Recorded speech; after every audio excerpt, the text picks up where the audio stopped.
The Ready for a Relationship podcast helps people just like you who find themselves single and alone in their later years get unstuck and break the pattern to move forward and build the loving relationship you expected to have at this point in your life. Discover how to build your relationship with confidence in a fun, easy, loving way so that you are the right person for your right person. And if you enjoy the show and want to share some love, subscribe, rate, review, leave a comment. It all really helps. Here's Suzanne, the host of your show. Hi, everybody. Suzanne here with another Ready for a Relationship podcast. And I have my fantastic co-host, my amazing husband, Shawn, with me. Hi, sweetie. Today, folks, we're going to talk about self-love for romantic love. Sometimes we have a lot of trouble loving ourselves. What can I say? And I'm going to add in self-esteem, folks, is an inside job. We cannot be looking for it to anyone else, and we cannot be looking for it from our partner until we have it ourselves. Any thoughts for that, Shawn? Yeah, my first thought is I liked it better when we did podcasts side by side. We only did that once, and now here we are, not side by side again. It's like, do I smell bad? Like, what's the deal? Apparently, we're working on our sound quality. Sound quality, okay. Well, self-esteem. Okay, let's talk about that then. Well, here's the thing.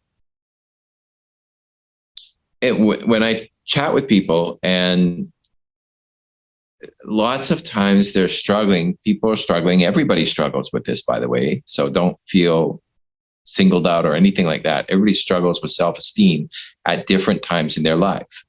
And the challenge is, though, when a person struggles with self-esteem and they're trying to find a relationship that's a long-term relationship and have someone come alongside them and be together, it doesn't work that way. The first thing that has to happen is the self-esteem part.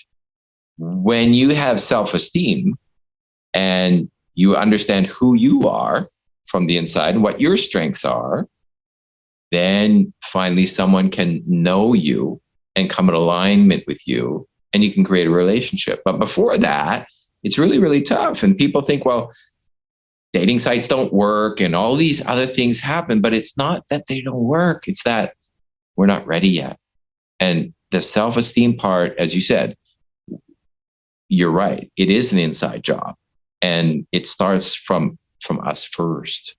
And we got to get that straightened out first before we can expect anything else to work or anyone else to be able to align themselves with us and have a love relationship. Mm-hmm. Make sense? It makes absolute sense. You know, there's something I hear a lot, and every time I hear it, I want to just scream, no, that's not right. I've heard you scream while you're on calls with people. No.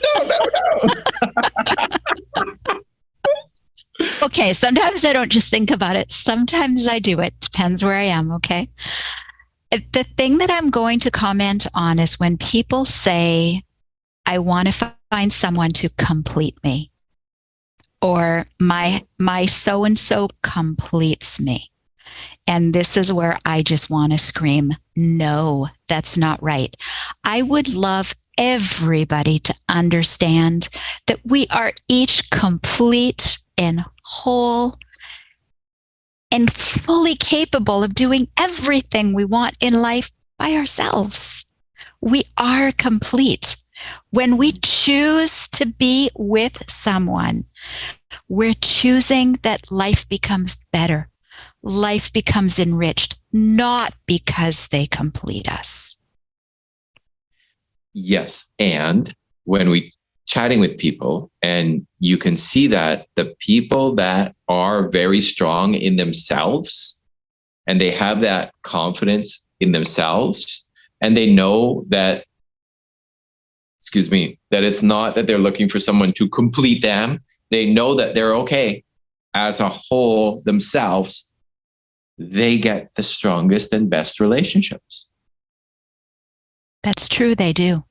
They do. That's a They do. reflection of their self-love and their self-worth that they carry forward into the relationship. It's a beautiful thing. Right.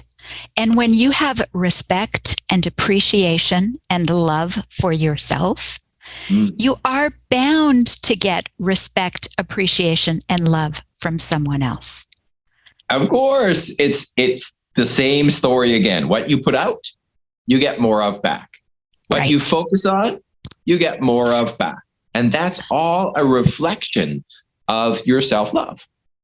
Okay. So this may be a little hard for some of our listeners to hear, but perhaps it's time to take a step back from the dating scene, and perhaps it's time to work on a little self-love for yourself. Absolutely. I mean, to me, there is no dating scene. There is no finding a partner. There is none of that until we get to the core of ourselves first. And when you can love yourself, all your little idiosyncrasies and all your coolness, and you love it all, then somebody can love you, right? That's the way it is. Even loving what you might consider are your imperfections. Right, sure. Right. And because nobody's perfect. Perfection is an illusion, folks. Nobody's perfect. But we learn to love and live and accept ourselves. And when we're in a place of feeling good about ourselves, that will resonate with the right person for us. Absolutely. And that whole perfection thing is it's a shipwreck going somewhere to happen.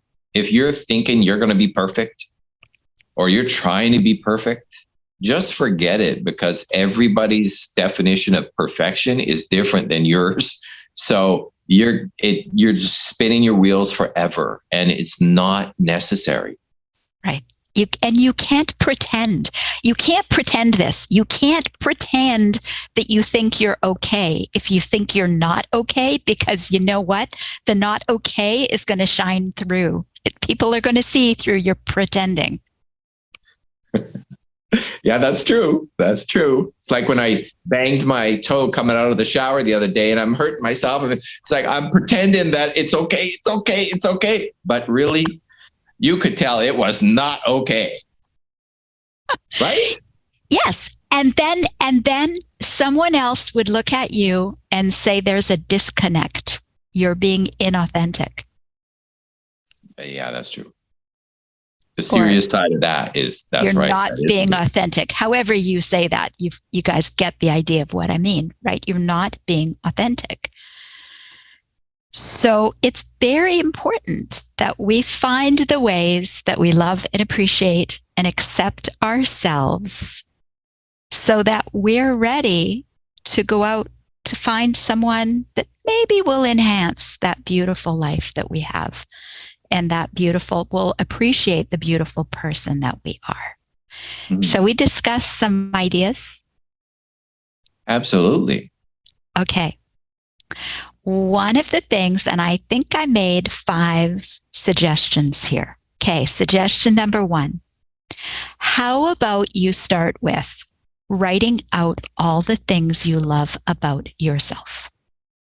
You know what? I bet you, ourselves included, that most of our listeners have not done that. If they've ever done it, it's probably been a long time since they did it. So tell me again, write out what? Write out all the things that you love about yourself. It's not easy. It's not an easy focus. Nobody says this in school, folks. Right. I don't even think our parents have said that to us. And when you write out all these things about yourself, people get into all these head games. Well, I can't do that because that's just vanity. I can't be vain about that. It's like, hell no. Be real with yourself and love yourself. It's okay. And I'd like to point out that it's only you that's going to see the list. Okay, so you can take the vanity away. I'm not saying write out all the things you love about yourself and then go out on the street and tell everybody. Wait. That's what I do. Actually, it's true, folks. He does. I remember this with the kids. They'd say, "Oh, Dad, that worked out really well," or something. I'd say, "Yeah, I am great." And I always said that whenever anything happened. Yeah, I'm great. It was actually, Dad is great. Yeah, Dad is great. Like that. And now we have these two beautiful kids who aren't kids anymore. They have kids of their own, but they grew up saying, yeah, I'm great. And they were willing to put it, they weren't shy to say that. Yeah, I'm great. And it gave them huge self-esteem, right? Remember that? Folks, we have an adult son and daughter. Our son has been known to say, yeah, I'm great, sounding just like his dad. And I actually heard our daughter say to her husband, "You're so lucky you married me." But that's it, right? It's self-esteem, and self-esteem starts there, which brings up a point, Suzanne, is a lot of people never heard that from their parents. Right. They weren't able to talk like that in their family. If they did, they were put down. Often they were put down. This is very sad, but true, right? So you got to get past that. You do. Because make fun with it. Yes, because often we're criticized if we say good stuff about ourselves. People will say, "You're just boastful," or "That's arrogant," or whatever it is. But I'm going to tell you that this is healthy. Okay? To find your self-love, to find the reasons you love yourself. I love my quirky sense of humor. I love the way name anything. I love the way I'm organized. I love the way whatever. Yeah. It's all the little things that you can sit down and list about yourself that you love, right? I love that I'm punctual. I love that I'm dependable. Right. I love that I'm friendly. I love that people love to be around me, and that it's attractive, and I make great relationships that way. I love all of that. And this is a switch up from all the things that we tend to want to say about ourselves that aren't good. Oh. So we want to say, I'm this, I'm that, I did this wrong, I'm so stupid, I'm so this, I'm so that. And we want to do the negative stuff. Who's been there? Everybody. I've been there. Even I've been there, folks, and it's taken me a whole, when I wrote out my list of all the things I didn't like and then all the things I did like, took me almost a half a box of chocolates to get through. Because I really wasn't talking nicely to myself. Imagine that. At one point, I was not talking nicely to myself, and I was full of all the negatives. And when I finally burned all that junk, and I started writing out the reasons I do love me and what I do want and why I am worthwhile. Oh my goodness, I didn't need the chocolates anymore because I felt like amazing. Feel the power. That was beautiful. So I can tell you, folks, that this is something that I have done and I know from experience. Which brings us right into number 2, I am statements. I am great. Bingo. Very general, by the way. Great at everything.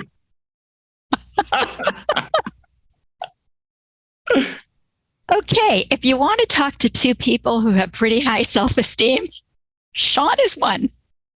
Well, I have fun with it anyway. It's fantastic, right? Because it makes you very strong. And then it makes our partnership very strong. Because I come in and I feel like I'm good too. And that makes us stronger together. What does that say? Right. So let's go back to the I am statements. Sometimes in the morning, I journal. And I journal, I am. I am loved. I am loving. I am worthwhile. I am wealthy. I am whatever it is. I am confident. I am healthy. I am strong. I am fit. Oh, I'm friendly. Are you getting the idea? I mean, I'm just sitting up straight with my shoulders back, just saying these things.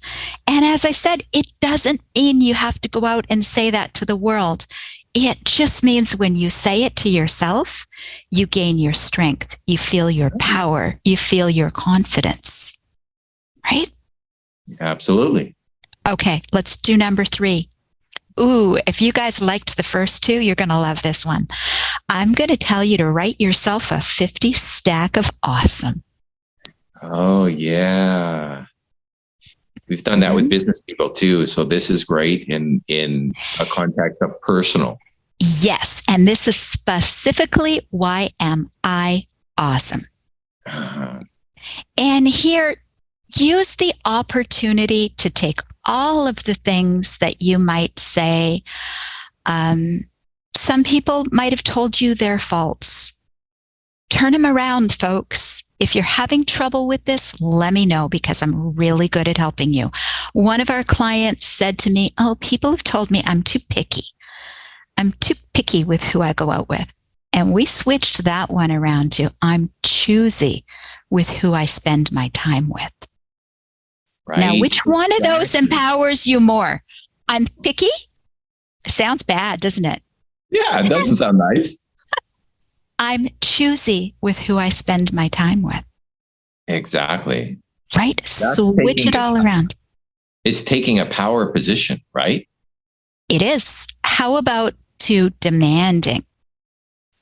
I ask for what I want.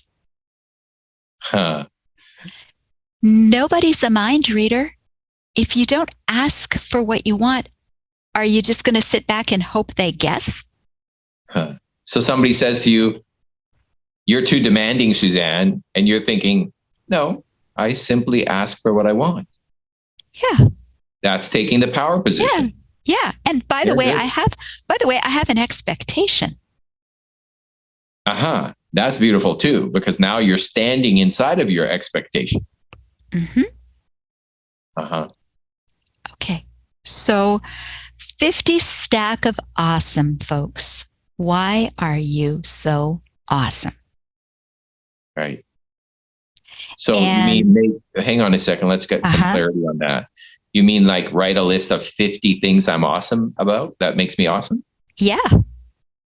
So this is interesting because, what I've seen happen with this before is person will easily come up with the first 6. Oh yeah, I pulled 6 right out right away. And then it got hard. Yes. So now they're trying to think because they're thinking differently. Right now, what's happening is they're taking a different position than usual because sadly, many people have negative self-talk going on. We're looking the other way and we're saying, why are you so awesome? And why am I, because you're talking about yourself personally, why am I so awesome? And what it'll do, this is really a cool thing, because maybe you won't finish your 50 stack of awesome. You'll get to 6 and then you'll squeeze out another 4 and you'll get to 10. But what'll happen is you want to keep adding to the list. So you want to get to 50. So you will keep thinking throughout your day as you go throughout your motions, and something happens and you think, wow, that's super awesome. At work today, I helped this client and that client, and they got big breakthroughs in that. And I'm super awesome at helping those clients. And now I can write that down because now I'm thinking what makes me so awesome. So I'm looking for more reasons I'm awesome. Yes. It's going to change. It's going to change. Train yourself to look for your awesomeness. Before you go to bed at night, say, what did I do today that I was really pleased with? Right. Okay. How often do we usually want to end the day with, oh, I did this wrong. I forgot to do this, yada, yada, yada. I didn't get this done yet. My to-do list is still too long. Oh my gosh. Switch it up, folks, and just say, what am I really pleased that I did today, that I accomplished today? And how can I write that in my 50 stack of awesome? So you're right, Shawn. It's not going to take just one sitting. It's going to be a list that you're going for a few days.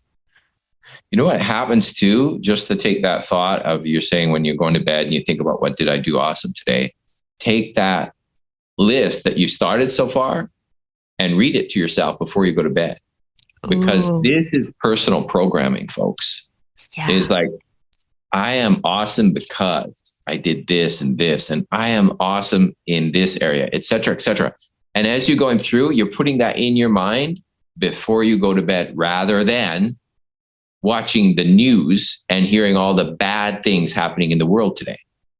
Let's instead feed our mind with all the positive things and create a better tomorrow, because our mind is going to be thinking about all your awesomeness and what awesome things you can do tomorrow. Right? I'm just wondering what great conversations this could bring up on a date. Okay, there's another thing. This could spark a whole new realm of reflection. And believe me, if you make yourself stronger and you understand your worth and your power and your potential, sure, and you help your partner see their worth and their power and their potential, the two of you form a bond that can become unstoppable. That is a beautiful thing. When you get the two people in a partnership focused on the same goals and the same focus, the same life development like that, it is super powerful. Got it. And I promised 5 things, everyone. So number 5, before we finish up this podcast, and you're going to laugh and you're going to giggle, or you're going to say, I positively cannot do that. I feel really stupid. I feel really weird doing that. There, did I give enough preamble to number 5? Number 5 is, now that we've thrown all that junk out, number 5 is look yourself in the eyes in the mirror and say, I love you. Oh, that's an interesting one, Suzanne, because here's what I learned about those simple 3 words.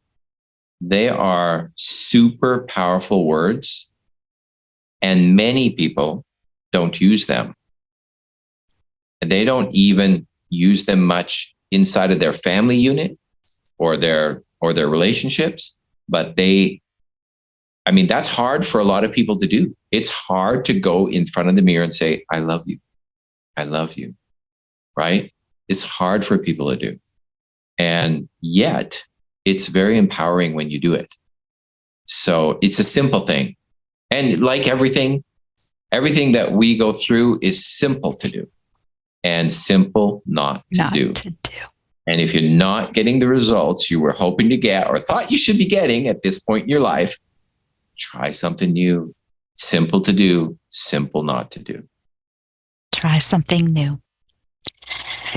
And that, everyone, brings us to the point where I hope you've gotten value from what Shawn and I have shared about self-love. And at this point, you can say, that was very interesting. Yeah, I learned something new. And if you do not try any of these 5 things that we've just given you, if you do not try them, tomorrow, the next day, you're totally going to have forgotten this advice. You're going to have forgotten the podcast. Yep. As Shawn said, simple to do, simple not to do. But I hope you've written these things down. I hope you go back and you rewrite them and you think of them and pick one, do one. Okay, we've given you 5 things. Do one to start and say, they sound kind of hokey. It sounds kind of weird. Sounds kind of funny. Not used to doing this. Here's no hokey. But try it. Actually, no one's ever said that about me. But just saying, do it. Pick one and do it. And do it and concentrate on it for next 5 days. And evaluate how you're feeling. And then if you're feeling good, If you're feeling stronger, don't stop doing it. Continue doing it and maybe add in one of the other 5. And I guarantee it's going to make your life better. You're going to feel stronger. You're going to feel more powerful. Sure. And it will change the relationships that you have. People will start to notice it, even though you don't say it out loud. You don't say a word. They're going to start to notice your new confidence. And it's going to make a huge difference in your world. So as always, please try to internalize just one of these ideas and try it out to change your world. Anything to add, Shawn? Let's go change the world. Awesome. One step at a time with ourselves as the foundation, right? Let's feel the love for ourselves. Then we can better love others and accept their love. That's a big one. Absolutely. So, folks, if you've enjoyed this podcast and you're liking what you're hearing, we have lots more to serve you over on our website. It's www.readyforarelationship.com. We have some blogs, some more podcasts for you to enjoy, and a brand new 16-minute masterclass to help you remove some of the baggage that you may be carrying. So to help you with this self-love so that you can move on in your journey and not only love yourself more, but potentially find and be ready for a very amazing, loving relationship. So come on over there where we can help you more. Comments, suggestions, love them. Everyone have a fantastic day and enjoy giving yourself a little self-love today. Bye for now. Bye. Here we are at the end of the podcast, and you just got some Suzanne loving. If you got value out of this podcast and you want to spread some love too, subscribe, rate, review, leave a comment. And who was it that you were thinking about who could also be uplifted by it? Share it with them now. Catch you next time.